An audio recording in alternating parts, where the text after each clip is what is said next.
안녕하세요. 청계고원 강사 이예원입니다.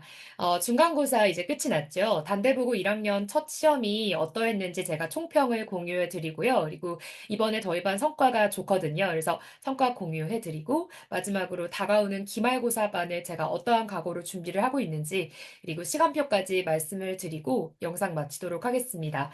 목차는 다음과 같으니까 참고 부탁해 드리겠습니다. 그럼 먼저 성과 공유부터 간략하게 해드리고, 그다음에 총평으로 넘어가는 순서로 하겠습니다. 먼저 저희 수강생 50% 절반 이상이 문법 만점을 받아왔거든요. 이번에 단대부고 시험이 이따가 총평 때 자세하게 말씀드리겠지만, 그렇게 어려운 시험은 아니었습니다. 그럼에도 불구하고 문법의 범위나 아니면 문법의 난이도가 다른 문학이나 비문학에 비해서 높은 편이었기 때문에 이 문법에서 완벽하게 점수를 가져가는 게 굉장히 중요한 그런 과목이었는데요. 이번에 저희 수강생 절반 이상이 문법 만점을 받아왔다는 사실이 되게 저한테는 자부심으로 느껴집니다. 그다음에 제 학생 중에서 3월 모의고사 전국 등급 4등급으로 시작을 했고요. 또 제가 자체적으로 치른 모의고사에서는 역시나 비슷하게 3등급 정도로 이제 국어 근육을 가지고 있는 학생이었는데 저랑 열심히 해서 이번에 문학 만점 받았고요. 중간고사 총점 91점으로 나쁘지 않은 점수로 시작한 학생도 있습니다. 또 이번에 중간에 합류한 학생들이 꽤 보여요. 특히나 이 학생, 제가 말씀드리고자 하는 이 학생의 경우에는 되게 예민한 학생이었어요. 그래서 본인의 학습 공백이 있다는 거를 잘하는 학생이었는데도 불구하고 느낀 거예요. 그래서 불안해서 중간에 이제 저하고 상담을 거친 다음에 합류를 했고요. 저랑 계속해서 피드백을 폭발적으로 주고받은 다음에 이 학생이 학습 공백이 역시나 본인이 우려했고 인지했던 대로 조금은 있는 학생이었는데 이런 부분 저랑 잘 메꿔서 이번에 최종 점수 97점 받아서 정말 괜찮은 점수로 시작을 한 학생도 있습니다. 그 다음에 제가 말씀드리고 싶은 건 저는 단대부고, 휘문고, 경기고, 또 중대부고 이렇게 학교를 내신반 진행하고 있지만 저의 특징이라고 한다면 1학년보다 2학년의 수강생이 훨씬 많습니다. 2학년의 수강생이 많다는 거는 그만큼 내실 있는 강의를 제가 지속적으로 해오고 있다는 방증이고요. 또 2학년 반의 특징이라고 한다면 단순히 수강생 양이 많을 뿐만 아니라 수강생의 70% 이상이 9등급, 2등급 이상입니다. 다시 말해서 현재 등급으로는 1등급 받는 학생들이 70% 이상 제 반에 과반수를 넘을 만큼 제가 굉장히 내실 있는 반을 장기적으로 운영하고 있는 강사이고요. 그만큼 2학년이 되면 학생들이 더 잘 알아요. 본인의 학습 공백이 뭔지를 정확하게 알고요. 그리고 본인이 이런 부분에서 지금 1, 2학년 때 채워놓지 않으면 수능도 내신도 결코 오르지 않을 거라는 것들도 충분히 알고 있는 단계의 학생들입니다. 그 학생들이 저를 이만큼 선택해 줬다는 거는 그만큼 저의 자부심이기도 하고요. 또 제가 단순히 한 시험 한 시험만 단기적으로 잘하는 걸 도와주는 강사일 뿐만 아니라 장기적으로 모의고사, 수능까지도 이 학생을 책임지고 관리하는 강사라는 걸 보여주는 어떤 척도라고 생각하기 때문에 제가 항상 저를 소개해 드릴 때 자신감 있게 말씀드리는 포인트 중에 하나입니다. 자, 그러면 넘어가서 1학기 중간고사 총평을 정리해서 말씀드리겠습니다. 일단은 우리 학교가 문법, 문학, 비문학 이렇게 골고루 출제가 되는 학교인 거는 원래 정통적으로 맞았잖아요. 이번에도 역시나 골고루 영역별로 출제를 하셨고요. 또 교과서 내의 작품을 거의 사용하지 않으시면서 부교재, 올림포스 부교재를 적극적으로 끌어오신 것도 예년과 같았어요. 그런데 예년과 살짝 달라진 부분이 있다면 시험 범위 자체가 너무 이번에 많았습니다. 제가 이번에 그래서 그런 부분에서 고민이 굉장히 많았고요.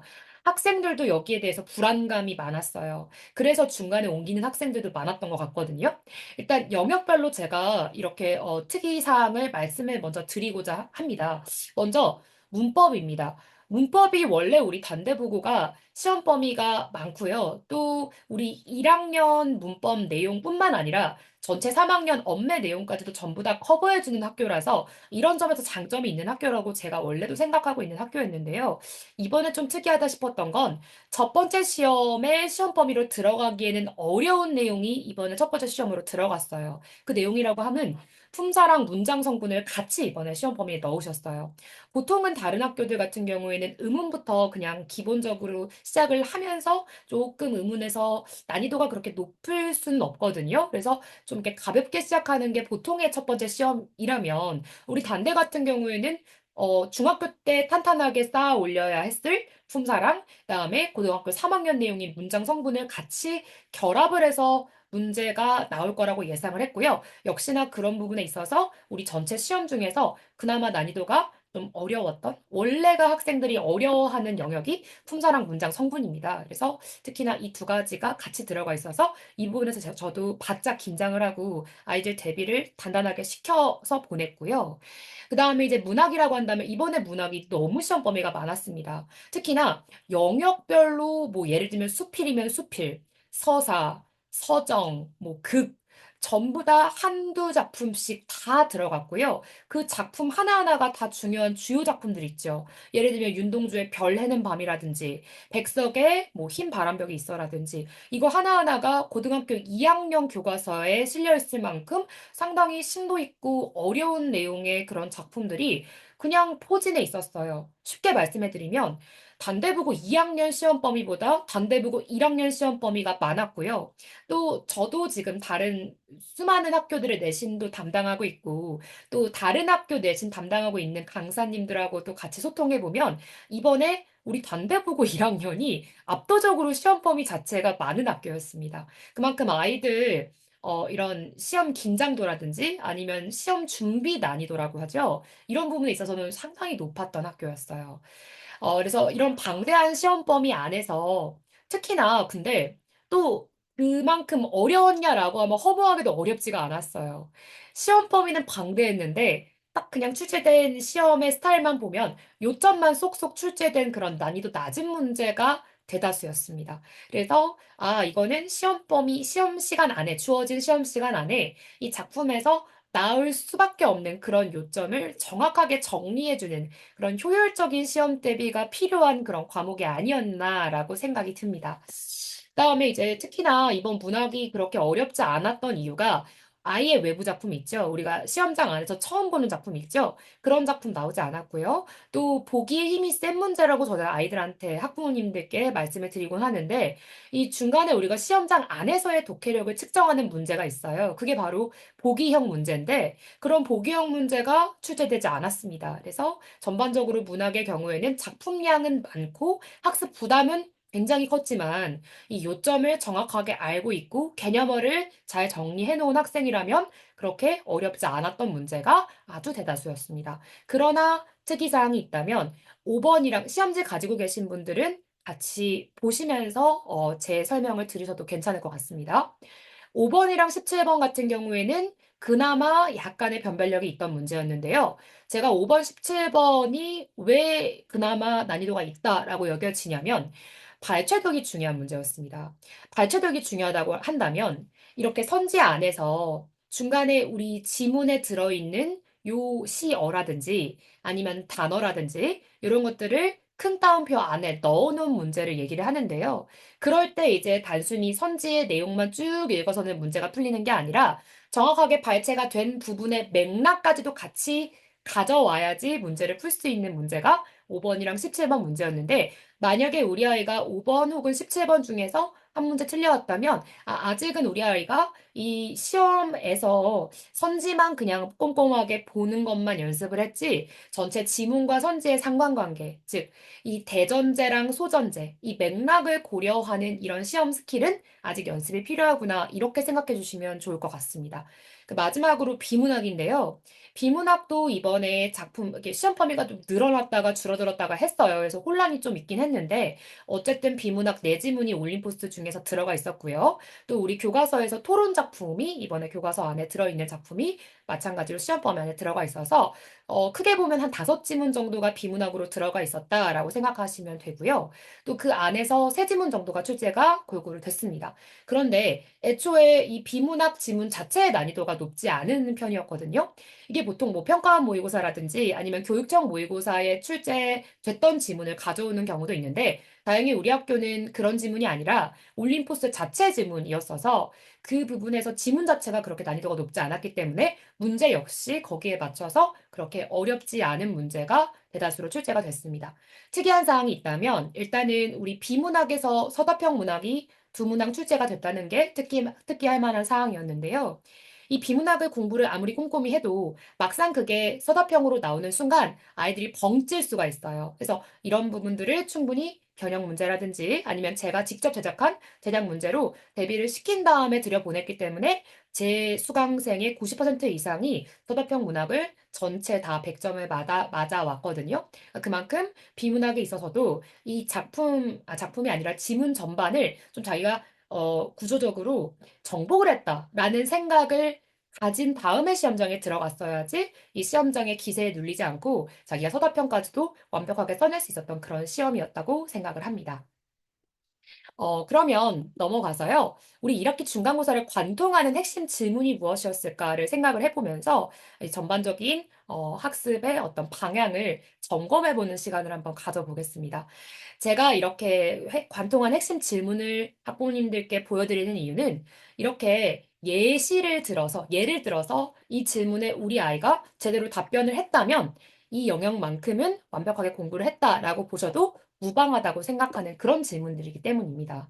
일단은 문법에 있어서는 제가 중간에 입반한 학생들한테도 먼저 질문을 던졌던 게 뭐였냐면 이번에 품사랑 문장 성분이 같이 시험 범위 안에 들어가 있었잖아요. 그래서 그 아이들한테 제가 물었어요. 너는 관형사랑 관형어의 차이를 설명할 수 있어? 이렇게 물었어요. 이 말인즉슨 품사적으로 관형사랑 문장 성분으로서의 관형어를 정확하게 연계지어서 학습을 하지 않았다면 그냥 각각 관형사, 관형어 이런 식으로 독립적으로 공부를 하면은 절대 맞출 수 없는 문제가 이번에 문법 시험의 대부분이었어요. 그래서 이 문제에 정확하게 답변을 할 수 있도록 저는 훈련을 시키고 당연히 들여보냈고요. 그러니 당연하게도 제 수강생의 절반 이상이 문법 시험을 전부 다 맞아왔겠죠. 그만큼 이 단순히 이번 단기적으로 시험뿐만 아니라 전체 문법이라는 거는 우리가 도서관처럼 정확하게 머릿속에서 체계가 정리가 되어 있어야지 시험장에서 충분하게 출력이 잘 될 수 있는 거거든요. 그래서 이 질문에 똑바로 대답할 수 있는 학생인가 아닌가가 중요한 시험이었다고 생각을 합니다. 또 두 번째로는 문학에 있어서 기본적인 문제가 나오긴 했습니다만, 예를 들면 시 이번에 흰 바람벽이 있어 백석의 시죠. 여기서 화자 감정의 변화가 있는지 그리고 감정의 변화를 우리는 시상의 전환이라고 하는데 이 시상의 전환이 정확하게 어디에서 일어나는지 이 식구를 찾아 써라 뭐 이런 식의 간단한 서답형 문학이 나왔었는데요. 이제 이 부분에서 정확하게 답변을 할 수 있었다면 대부분의 문학 문제를 잘 풀 수 있었을 것이다라고 생각을 합니다. 마지막으로 이제 비문학입니다. 비문학에 있어서 주장, 이유, 근거 이렇게 3요소가 토론에서 중요한 요소거든요. 이 세 가지의 차이점은 무엇인지 정확하게 본인이 설명할 수 있어야 합니다. 또 두 번째로 이번에 시험 범위에 들어갔던 설명문 야생동물은 반려동물이 아니다라는 작품이 있었거든요. 거기서 예상 반론이라는 부분이 나옵니다. 그 예상 반론에 대한 반박이 정확히 어디에서 시작이 됐을까? 즉, 이 전체 글의 구조를 정확하게 파악하고 있어야지만 여기에 대한 질문이 바로바로 답변이 나올 수 있었고요. 정확하게 이 부분에서 문제가 출제가 된 바가 있습니다. 그래서 제가 다행히도 이 직보 때 아이들하고 예상 문제, 제가 직접 제작한 예상 문제를 같이 풀어보면서 이 부분 정확하게 대비를 했고요. 딱 이 부분에서 마찬가지로 시험 문제가 나와서 아이들도 그나마 첫 시험에 긴장도가 높았을 테지만 정확하게 풀고 좋은 점수 받아왔을 거라고 생각을 합니다. 그렇다면 다음으로는 제가 직접 제작한 문제에서 어떤 부분이 적중이 되었는지, 그리고 제가 기말고사 때도 어떤 식으로 아이들을 가르칠 것인지 연계를 해서 말씀을 드리는 걸로 넘어가겠습니다. 먼저 제가 제작한 이번에 비문학 지문이 뭐 평가원의 기출 지문이 아니었기 때문에 이 강사들이 직접 문제를 제작을 해야만 했었는데요. 아마도 다른 강사분들도 제작을 할 수밖에 없었을 거예요. 시중에 있던 문제가 아니었기 때문에요. 자, 그래서 저는 원래도 이 학교별로 제가 직접 문제를 제작하는 걸 좋아하고요. 또 제가 직접 제작한 문제에서 적중 문항이 제가 긁어온 혹은 빌려온 문제보다 훨씬 그 비중이 높습니다. 먼저 이번에 비문학 지문에서 다행히도 서답형 문제의 답까지도 일치한 문제가 나와서 아이들이 좀 편하게 문제를 풀었다라는 후기가 있었는데요. 이거는 이제 제가 제작한 문제였고요.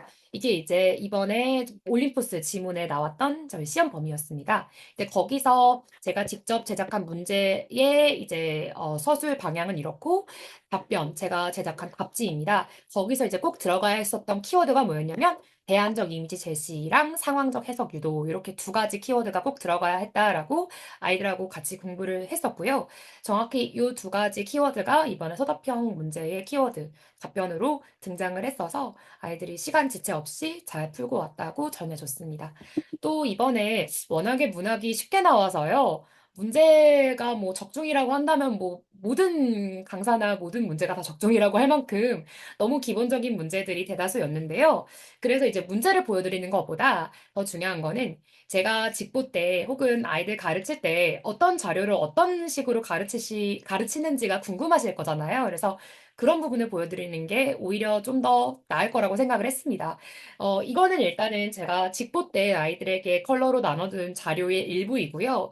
이런 식으로 제가 손필기 자료, 이제 반별로 필기 자료 합치기도 하고, 또 역대 단대부고에서 나왔던 어떤 손필기라든지 아니면 시험 문제 통합해서요. 전부 다 여기 녹여놓은 자료들이고요. 이런 식으로 작품별로 손필기 자료 준 다음에 이 부분 꼼꼼하게 암기할 거 암기하고 아이들이 자기 손으로 써보게끔까지 시킨 다음에 귀가시킵니다. 그만큼 우리 단대는 워낙에 중요한 부분에서 나오는 문제들이 대다수이기 때문에 그런 부분들 정확하게 학습시키고 심화 문제로 넘어가는 편입니다.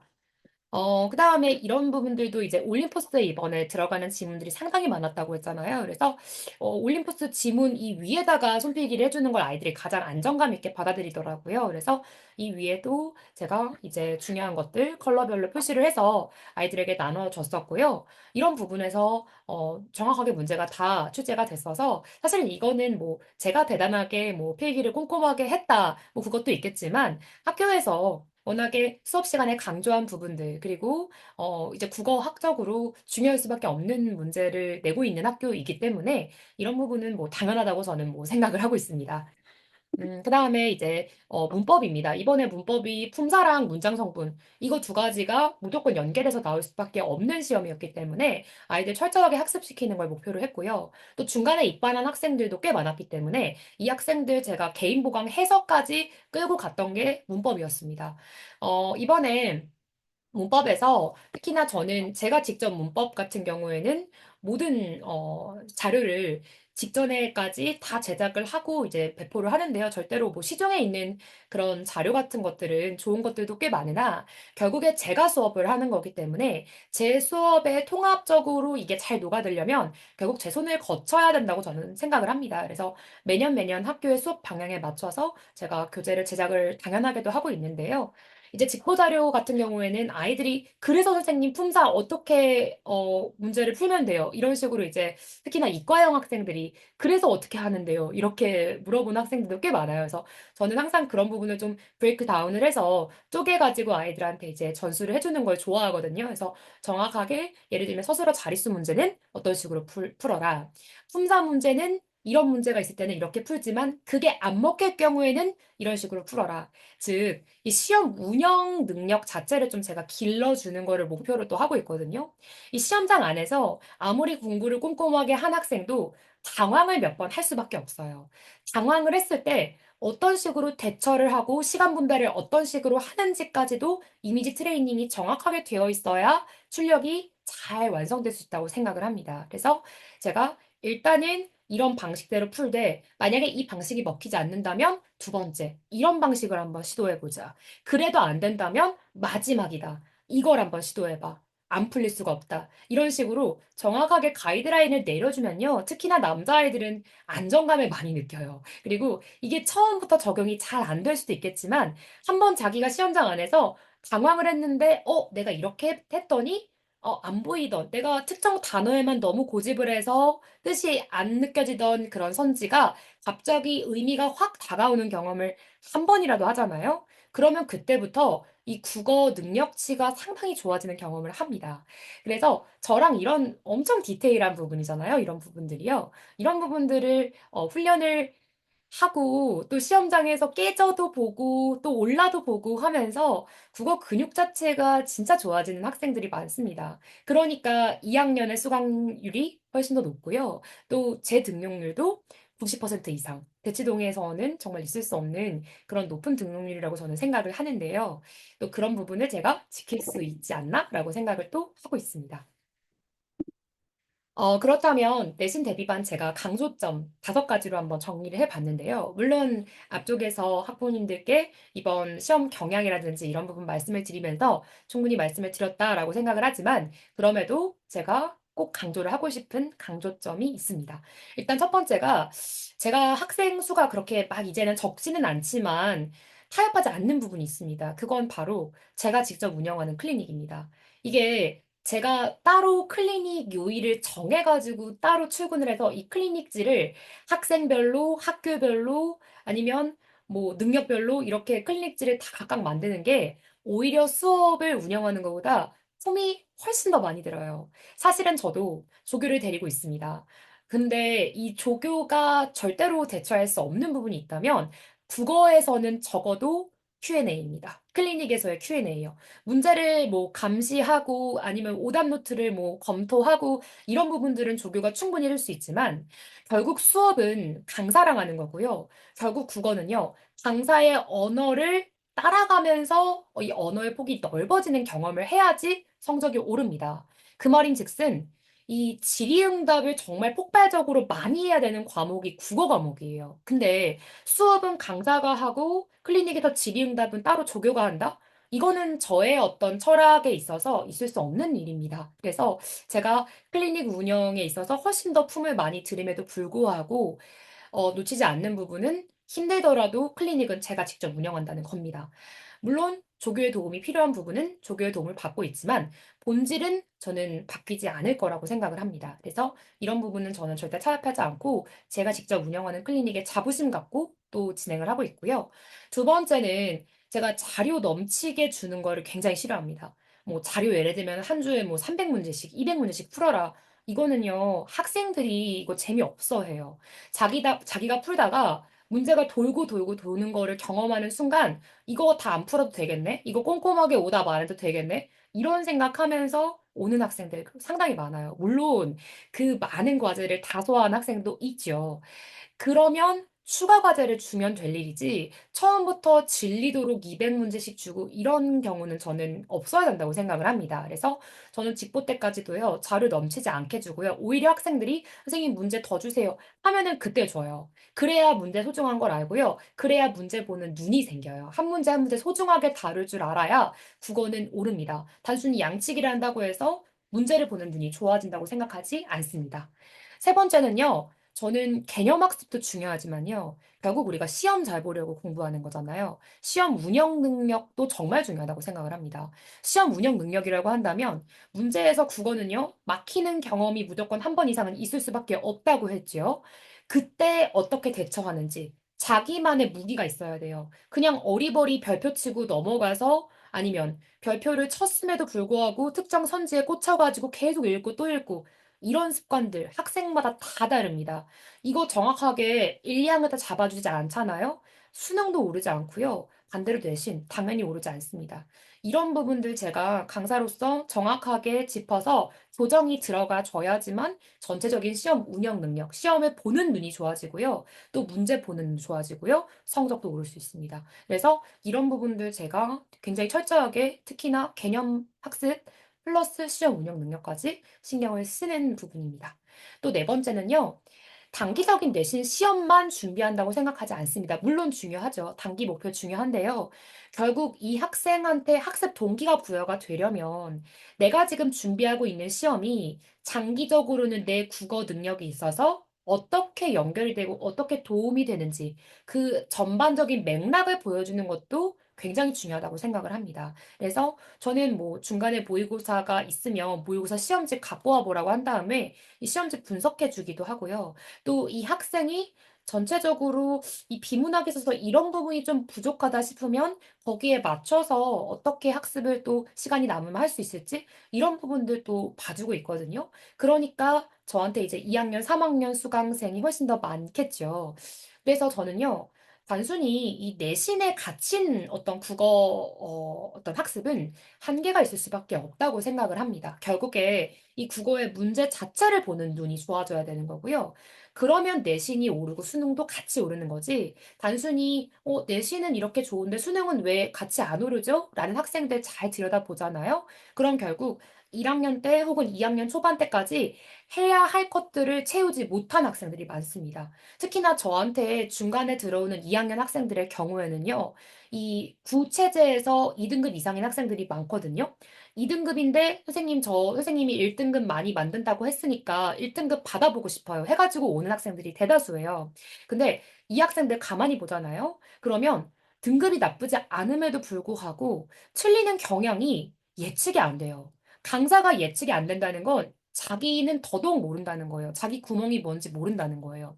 그만큼 1, 2학년 때 내신을 내가 꼼꼼하게 다진다는 건 학습 공백을 메운다는 거예요. 그래서 우리 아이가 정시인 것 같아 해도 내신을 챙겨라 라고 말씀을 드리는 이유가 이런 부분에 있습니다. 그래서 정확하게 이 장기적인 눈에서 이 학생의 학습 공백을 눈치를 채주고 그런 부분을 메꿔주는 수업을 지향을 해야지 이 학생의 어떤 국어 능력 자체가 올라간다고 생각을 합니다.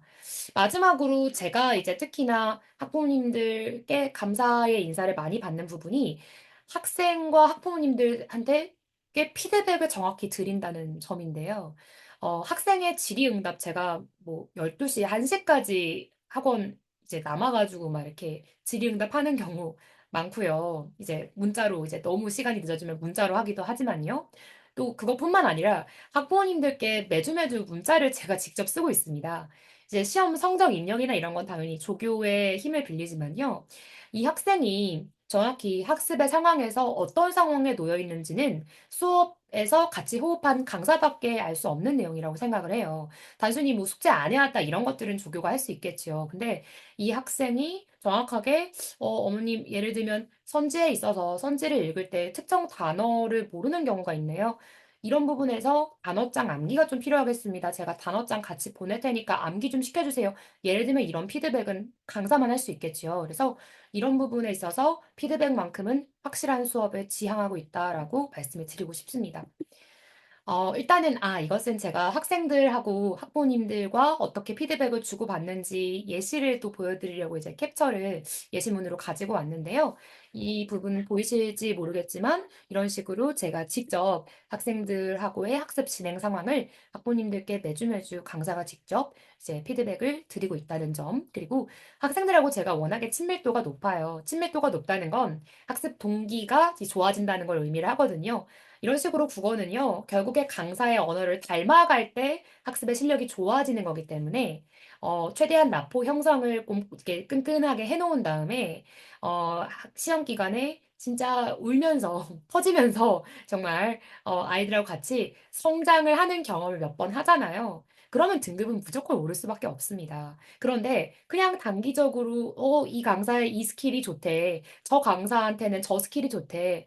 뛰어다니는 학생들, 단기적으로 봤을 때는 성적이 조금 오르나 싶다가도 결국 2학년 때 저 같은 강사들한테 올 수밖에 없는 이유는 그런 식으로 이제 그때그때 채워진 이제 국어 실력은요, 국어 근육으로 가지 않아요. 결국에 학습 공백을 정확하게 찾고요, 우직하게 전공법으로 갔을 때 국어는 탄탄하게 오릅니다. 그래서 그런 부분에 있어서는 저는 정말 자신 있다고 말씀을 드리고 싶고요.